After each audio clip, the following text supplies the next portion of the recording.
अयोध्या में शिवसेना के उत्तर प्रदेश के प्रमुख संतोष दुबे के आपत्तिजनक बयान पर करणी सेना के प्रदेश संगठन महामंत्री एडवोकेट श्वेता सिंह ने किया पलटवार करते हुए बोली कि जिस तरह से अगर उनका राजा ही इस तरह से अराजक हो गया तो उनके मंत्रियों से किसी सद्बुद्धि रखने की अपेक्षा नहीं करनी चाहिए। शिवसेना के मंत्री की बुद्धि भ्रष्ट हो गई है। वहीं साधु संतों के ऊपर जो टिप्पणी पर बोली श्वेता सिंह कि साधु संतों हिंदुत्व को आगे लेकर चल रहे हैं, उनकी हत्या हो रही है। महाराष्ट्र में वह का राजा सत्ता में बैठकर आंखें बंद करके बैठा है। वहाँ राम जन्मभूमि ट्रस्ट के महामंत्री चंपत राय ने संतोष दुबे के बयान को सही ठहराया। इस बात पर बोली कि चंपत राय का निजी मैटर रहा है, इसीलिए इन्होंने ऐसा बयान दिया होगा। फिलहाल चंपत राय राम मंदिर से जुड़े हैं, उनको ये बातें नहीं शोभा देती हैं। देखिए अयोध्या से तुफैल अहमद की रिपोर्ट। मैडम, जिस तरह से अभी संतोष दुबे जी ने बयान दिया है संत महंतों को लेके और कहा है कि संत महंत तो मार्गदर्शन होते हैं, जो दिखाते हैं सही राह दिखाते हैं, उनको लेकर इतना बड़ा बयान दिया है, क्या कहेंगे? देखिए, ऐसा है कि जहाँ राजा ही अराजक हो गया हो वहाँ पे उनके महामंत्रियों से किसी भी प्रकार की सद्बुद्धि की उपेक्षा नहीं वो नहीं किया जा सकता है कि भैया 1 मिनट कट करिए। संतोष जी के बयान को लेकर जिस तरह संत महंतों को सीधे टिप्पणी की है कि पहले वो अपने गिरबान में झाके उसके बाद बात करें, क्या करेंगे? देखिए, जहाँ राजा अराजक हो गया हो वहाँ पे उनके महामंत्रियों से किसी भी प्रकार की सद्बुद्धि की अपेक्षा रखना मूर्खता का पर्याय है। और मैं ये बिल्कुल भी नहीं कहूँगी कि कुछ गलत किया, उन्होंने वही किया जो उनके राजा कर रहे हैं। और रही संत महंतों की बात, ये हिंदुत्व को लेकर के आगे बढ़े हैं, हमारे सनातन धर्म को लेकर के आगे चल रहे हैं, हमारे पथ प्रदर्शक, हमारे मार्गदर्शक हैं। तो वो महाराष्ट्र जहाँ पे साधु संतों की हत्या हो रही है और वहाँ का राजा, वहाँ का शासक आंख बंद करके बैठा हुआ है, उनका भक्षक बन गया है, तो उनके महामंत्रियों से किसी भी प्रकार की अपेक्षा करना कि वो साधु संतों के महत्व पे किसी भी प्रकार से अच्छी बातें करेंगे, तो ये मूर्खता है अपने आप में। देखिए, चंपत राय जी का निजी बयान है, इस पर मैं किसी भी प्रकार का कोई भी बयान नहीं देना चाहूँगी, क्योंकि मैं ये सामाजिक बयान बिल्कुल नहीं कहूँगी। वो राम जन्मभूमि ट्रस्ट से जुड़े हुए हैं, तो उनको वैसे भी कोई भी बात सोच समझ करके करनी चाहिए। हो सकता है उनकी अपनी कोई दोस्ती के चलते उन्होंने ऐसा कुछ बोल दिया, नहीं तो जहाँ समाज की बात आएगी वहाँ मुझे नहीं लगता है कि विश्व हिंदू परिषद किसी भी प्रकार से समाज के विरुद्ध जा करके कोई भी कार्य करेगा। देखिए, हम कंगना के सपोर्ट में, किसी एक पर्टिकुलर व्यक्ति के सपोर्ट में नहीं है, हम सपोर्ट कर रहे हैं नारी सम्मान का। ऐसा कोई भी व्यक्ति जो नारी का अपमान करेगा, करणी सेना उसका विरोध करेगी। फिर वो नारी कंगना रनौत भी हो सकती है, वो नारी कोई भी हो सकती है। हम नारी सम्मान की बात कर रहे हैं, तो ऐसा कोई भी व्यक्ति जो नारी के विरुद्ध आ रहा है, खड़ा हो रहा है, तो उसके विरोध में हम भी खड़े हुए हैं। क्या नारी सम्मान की रक्षा के लिए आगे बढ़ना गलत है? किसी ना किसी को तो आगे बढ़ करके आना पड़ेगा। यहाँ पे वो व्यक्ति कंगना रनौत है, बस यहाँ इतना ही फर्क है, इससे ज़्यादा और कुछ भी नहीं। करणी सेना ने इसी बेस पे, इसी आधार पर दर्ज कराई है कि यदि एक नारी के विरुद्ध इस प्रकार से संजय रावत बयान दे सकते हैं, तो कोई अगर उनके खिलाफ कार्रवाई नहीं होगी, कल को ये हमारे यहाँ यूथ इस तरीके के हैं कि उदाहरण इन्हीं सब चीज़ों का कोट करते हैं कि अरे संजय रावत के खिलाफ कुछ नहीं हुआ है तो मेरे खिलाफ क्या होगा। कल को खुली छूट मिल जाएगी हमारे यहाँ बाकी युवकों को कि वो किसी भी युवती के खिलाफ या किसी भी महिला के विरुद्ध कुछ भी गलत करके आराम से घूमेंगे। तो एक सामाजिक उदाहरण आपको रखना ही पड़ेगा, आपको कार्रवाई करनी ही पड़ेगी ऐसे किसी भी व्यक्ति के विरुद्ध जो असामाजिक बातें कर रहा है। देखिए, करणी सेना पूरी तरीके से नारी के सम्मान में के लिए प्रतिबद्ध है और इसके लिए सदा खड़ी रहेगी। हाँ, हम ये भी देखेंगे कि कहाँ तक कोई भी नारी का अपमान करता आगे आएगा, क्योंकि अगर वो आगे आएगा तो हम उसका विरोध करेंगे। जी बिल्कुल, आंदोलन चल रहा है, हर जगह उद्धव ठाकरे के पुतले फूके जा रहे हैं, हर जगह हम खड़े हुए हैं उनके विरोध में, और क्यों ना विरोध करेंगे। आप ये बताएं कि क्या शिवसेना, ये जिम्मेदारी शिवसेना की नहीं होती है कि वो इस तरीके का बयान एक बार जारी करें कि संजय रावत के बयान से उनका कुछ लेना देना नहीं है? क्या ये शिवसेना की जिम्मेदारी नहीं थी? आखिर उन्हीं के सांसद ने तो इस प्रकार का बयान दिया हुआ है। एक बार उनको नहीं आगे आना चाहिए था? इसका मतलब वो पूरा सपोर्ट के साथ कर रहे हैं जो भी कर रहे हैं।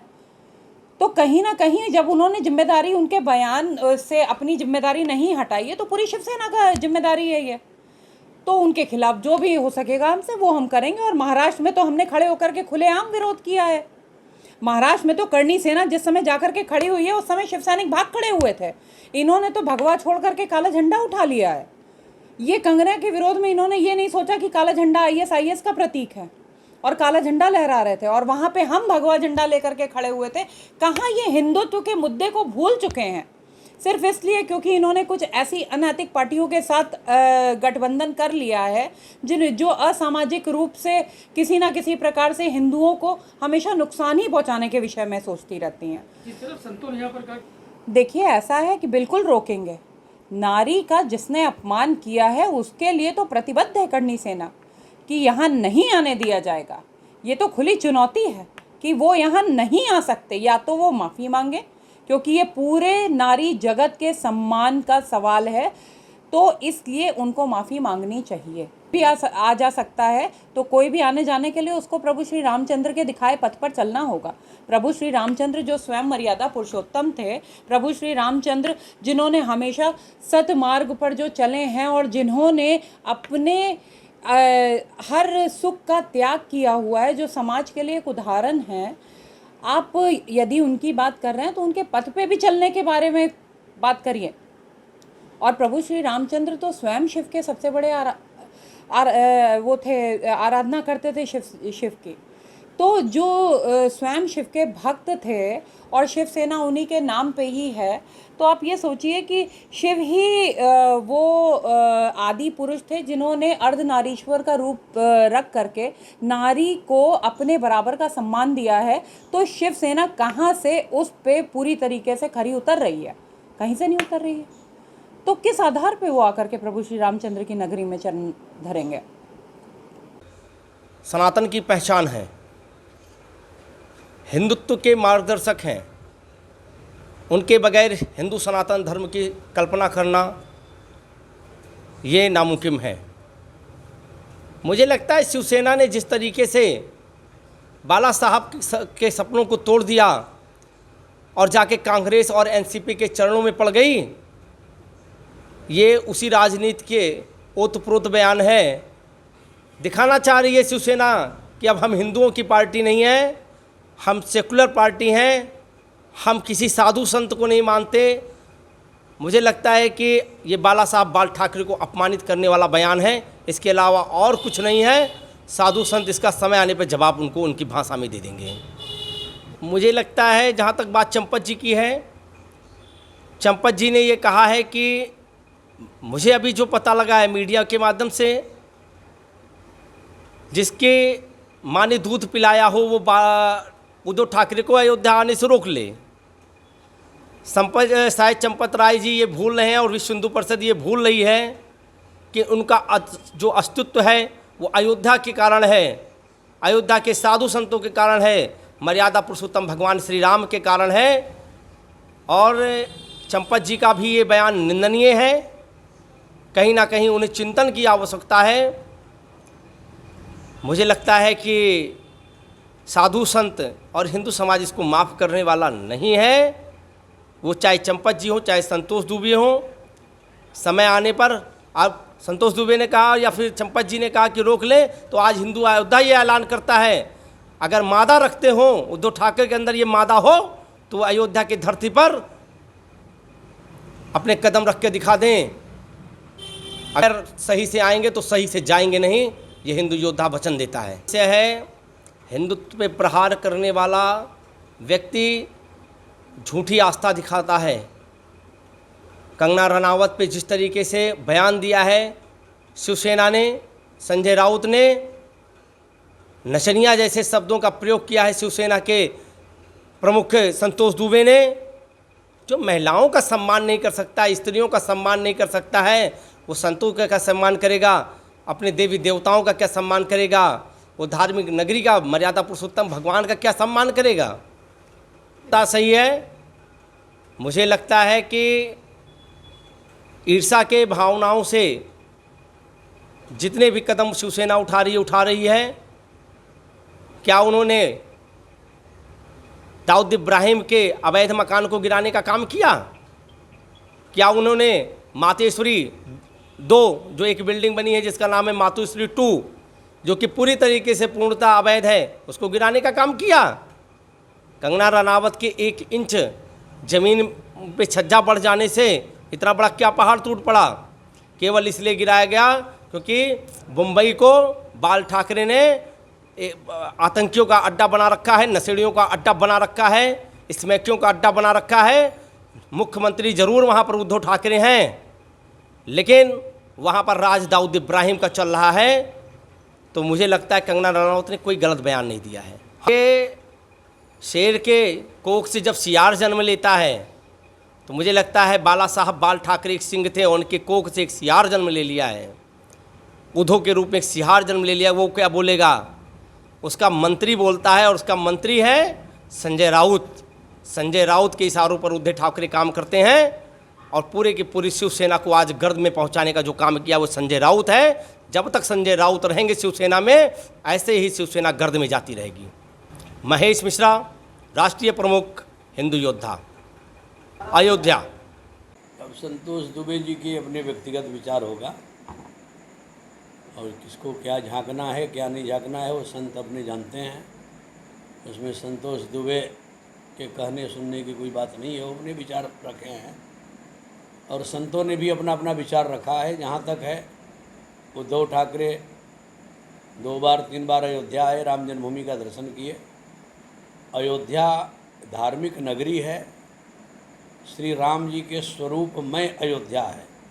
अयोध्या के कण कण श्री राम जी के ही विग्रह के द्योतक है, इसलिए भगवान के भक्त कोई भी हो अयोध्या आ सकता है। उसको आने में या श्री राम जी के दर्शन में किसी को कोई रोक की बात कहना एक निजी विचार या निजी द्वेष हो सकता है।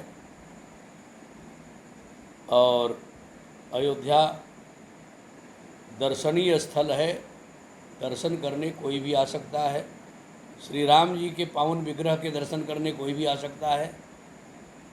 और उद्धव ठाकरे शिवसेना का योगदान ढांचा ध्वस्त करने से लेकर राम जी की भक्ति, शिव जी भगवान के अनन्य उपासक हैं। श्री राम जी लिंग थाप विधिवत करी पूजा, शिव समान प्रिय मोहि न दूजा। शंकर जी भी अहरनिश राम राम जाप करते हैं। तुम पुनि राम राम दिन राति, सादर जपहु अनंग आराती। महामंत्र जहि जपत महेशु, काशी मुक्ति हेतु उपदेशु। तो श्री राम जी के सेना या शिव जी के सेना राम जी के विरोधी, या राम जी के सेना शिव जी के विरोधी कदापि नहीं हो सकता है। ऐसे जो मतांतर वाले लोग हैं उनको मानस में सावधान कर दिया गया। शंकर प्रिय मम द्रोही, शिव द्रोही मम दास। सोनर करही कलप भरी, घोर नरक महुबास। शिव आराधक बनकर, शिवार्चक बनकर, शिव भक्त बनकर राम या रामानुयायियों की जो निंदा प्रतिक्रिया क्रिटिसाइज करते हैं, या राम भक्त बनकर शिव या शिव भक्तों की निंदा करते हैं, सो नर करहि कलप भरी, घोर नरक महुबास। ऐसे सूत्रों में सावधान मानस में कर दिया गया है। इसलिए सब राम भक्त हैं। अब तो राममय पूरा राष्ट्र है, पूरा विश्व है। सब लोग आवे, दर्शन करें, किसी का कोई विरोध नहीं है। जय सिया राम। अरे नींव पढ़ना चाहिए, पूरा भव्य नभ बनेगा जब नींव से शुरू होगा तब ना। माननीय सुप्रीम कोर्ट के डायरेक्शन भव्य नभ मंदिर बनाने का है। केंद्र सरकार जो राम जन्मभूमि न्यास तीर्थ क्षेत्र गठित की है उसके नेतृत्व में निर्माण चल रहा है, तो उसमें क्या आपत्ति है? कोई बनावे, मंदिर बनना चाहिए। हम लोग इसके समर्थक, मंदिर के नव्य भव्य मंदिर बनने के समर्थक में हैं। और आप बड़े भाई हैं, आप आगे चल करके बनाएं। हम लोगों का भी सहयोग है, हर प्रकार से है और रहेगा। मंदिर बनना चाहिए, नव्य भव्य मंदिर बनना चाहिए, इसका समर्थन हम लोग शुरू से करते हुए आए हैं, करते रहेंगे। मैं रसिक पीठाधीश्वर महंत जन्मेजय शरण, श्री जानकी घाट बड़ा स्थान अयोध्या से, नव्य भव्य मंदिर बनना चाहिए। जय श्री राम।